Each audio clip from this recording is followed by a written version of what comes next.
लोग देखिए, जैसे कि कल मैंने स्टार्ट किया था AP chapter number 5 high school में मैथ में। जो चैप्टर नंबर 5 है एपी चैप्टर है, ठीक है, समांतर श्रेणी। ये चैप्टर कल आपका स्टार्ट हुआ था। कल मैंने इसके लिए सारे जो भी इसके बेसिक फार्मूले होते हैं उसके बारे में सारी बातें हमने जो किया था।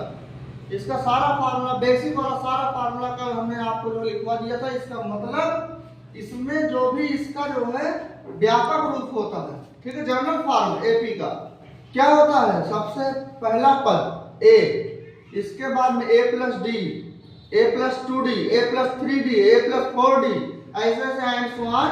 ये आपका एपी के जो सारे क्या होते हैं, टर्म होते हैं। आज उसी की चर्चा हम लोग जो है एक्सरसाइज जो भी आपका 5.1 है उसमें जो भी क्वेश्चन है, कुछ इंपॉर्टेंट क्वेश्चन की जो बात होगी।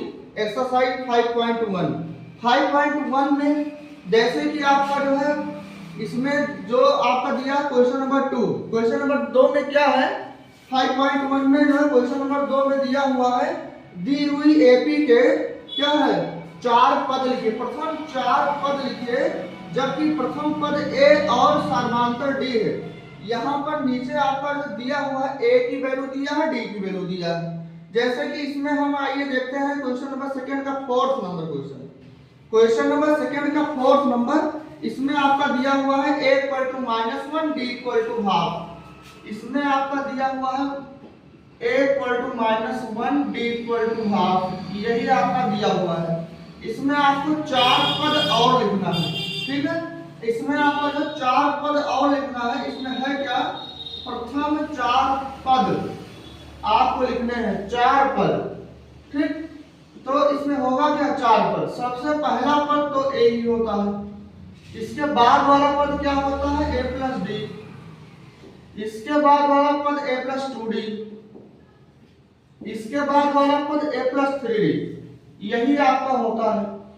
अब इसमें आप देखिए 4 हो गए पद, 1 2 3 4 टर्म हो गए। इसी में जो है क्या करना, वैल्यू पुट कर दो जो भी दिया है ए और डी की वैल्यू। ए की value -1 comma a plus d, a की वैल्यू -1 प्लस डी की वैल्यू 1/2, फिर है comma a plus 2d, a की वैल्यू -1 है प्लस 2 इंटू डी, डी की वैल्यू है 1/2, फिर है comma a plus 3d, a की value -1 plus 3 into d, d की वैल्यू 1/2। इसी को अब आप लोग सॉल्व कर दो। जैसे यहाँ पर क्या है -1 कामा, इसको सॉल्व कीजिए, एलसीएम लीजिए, ये क्या होगा 2 1 जा 2 -2 प्लस 1/2 कामा, यहाँ पर देखिए 2 से 2 कैंसिल हो गया। यहाँ पर क्या बचा -1 प्लस 1, फिर है कामा -1 प्लस ये हो गया आपका जो 3 1 जा 3/2।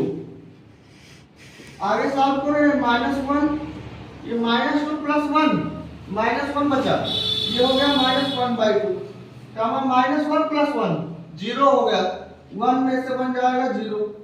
इसका एलसीएम होगा 2 1 जा 2 -2 हो गया, और ये क्या है जो है, तो यहाँ से क्या होगा 3 में से 2 जाएगा 1/2। यही आपका जो है क्या हो गया, चारों पद, यही आंसर होगा। इसके जो बाद वाला क्वेश्चन है, बाद वाले क्वेश्चन में क्या है, एपी के लिए प्रथम पद और सार्वधातुक लिखिए। जो क्वेश्चन नंबर 3 है, क्वेश्चन नंबर 3 में दिया हुआ है एपी का आपको पहला पद लिखना है और इसका सार्वधातुक लिखना है। जैसे क्वेश्चन नंबर 3 में कोई भी एक क्वेश्चन, जैसे कि आइए जो 3 का 3 देखते हैं। क्वेश्चन नंबर 3 का 3, क्वेश्चन नंबर 3 का 3 यहाँ पर दिया हुआ है 1/3, यहाँ पर दिया 1/3 कामा 5/3 कामा 9/3 कामा या 13/3, ऐसे एंड सो ऑन। ये आपका दिया हुआ एपी है।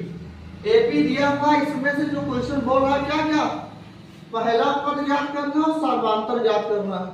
इट मींस इसका जो है पहला पद क्या होगा, प्रथम पद। प्रथम पद मैंने कहा था a इक्वल टू जो सबसे पहला वाला टर्म होगा 1/3, यही हो गया। इसके बाद सार्वधातुक, सार्वधातुक में क्या हो गया, 2 टर्म का डिफरेंस, मतलब क्या हो, सेकेंड टर्म में से फर्स्ट टर्म को कर दो। जैसे इसका जो सेकेंड टर्म क्या है, सार्वधातुक डी इक्वल टू 5/3 है सेकेंड टर्म, 1/3 फर्स्ट टर्म। 5/3 में से 1/3 माइनस कर दो, डी इक्वल टू हो गया, दोनों का क्या है, डिनोमिनेटर सेम है, इसलिए न्यूमरेटर को सॉल्व करो। 5 - 1/3 डी इक्वल टू 5 में से बन जाएगा 4/3। ये आपका हो गया सार्वधातुक और ये आपका हो गया जो पहला पद। इसके बाद में आइए देखते हैं क्वेश्चन नंबर 4।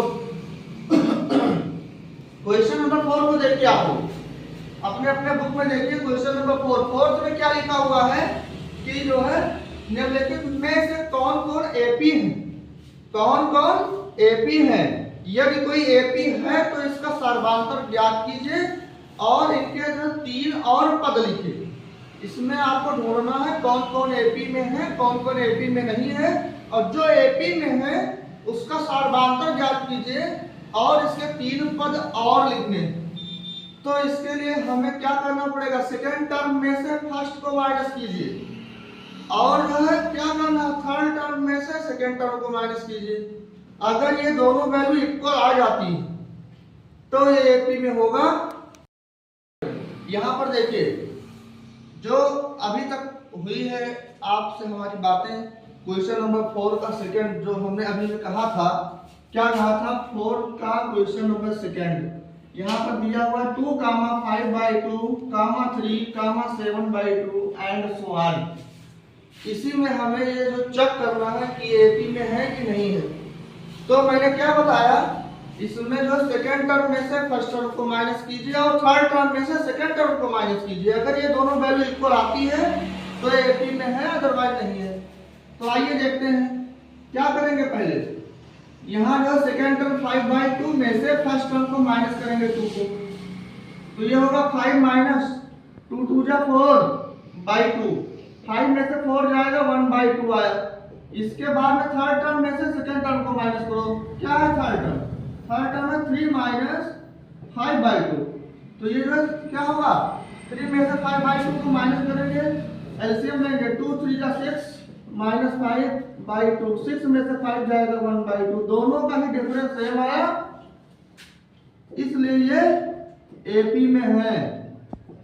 अगर ये एपी में है तो इसका क्या होगा, सार्वधातुक यही आपका हो जाएगा, सार्वधातुक डी इक्वल टू यही जो आया डिफरेंस 1/2। और इसका प्रथम पद क्या होगा, प्रथम पद ए इक्वल टू यही जो दिया है फर्स्ट टर्म 2 दिया है, ये हो गया। अब इसमें क्या करना है कि इसके जो 3 पद और लिखिए और 3 पद लिखना है। अब आप देखिए यहाँ पर जो है कुल मिला करके क्या है, कई टर्म दिए हैं, 1 2 3 4 टर्म दिए हैं। 4 के आगे 3 टर्म और लिखना, 5 6 7। तो आइए देखते हैं फिफ्थ टर्म क्या होगा, मतलब इसका क्या जो है फिफ्थ मतलब क्या जो है पांचवा पद क्या होगा, क्या होता है पांचवा पद, a + 4d। a की वैल्यू पुट करो 2 + 4, d की वैल्यू 1/2। 2 से काट दो, 2 2 जा 4, क्या होगा 2 प्लस ये होगा 2 1 जा 2, 2 और 2 4। पांचवा पद आ गया 4।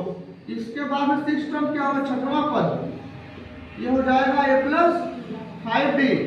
a की वैल्यू 2 + 5, d की वैल्यू 1/2। ये हो गया 2 + 5 1 जा 5/2। ये क्या होगा, एलसीएम लीजिए, 2 2 जा 4 + 5 9/2। ये हो गया छठवां पद। इसके बाद में जो सातवां पद क्या होगा, सातवां पद इक्वल टू a + 6d। यहां पर रखेंगे वैल्यू, a की वैल्यू 2 + 6, d की वैल्यू 1/2। 2 से काट दीजिए, 2 3 जा 6, ये हो गया 2 + 3 1 जा 3, 2 + 3 5। ये हो गया, ये भी आंसर, ये भी आंसर। हमारा जो पांचवा पद, छठवां पद, सातवां पद, तीनों पद आ गए। Okay, thank you.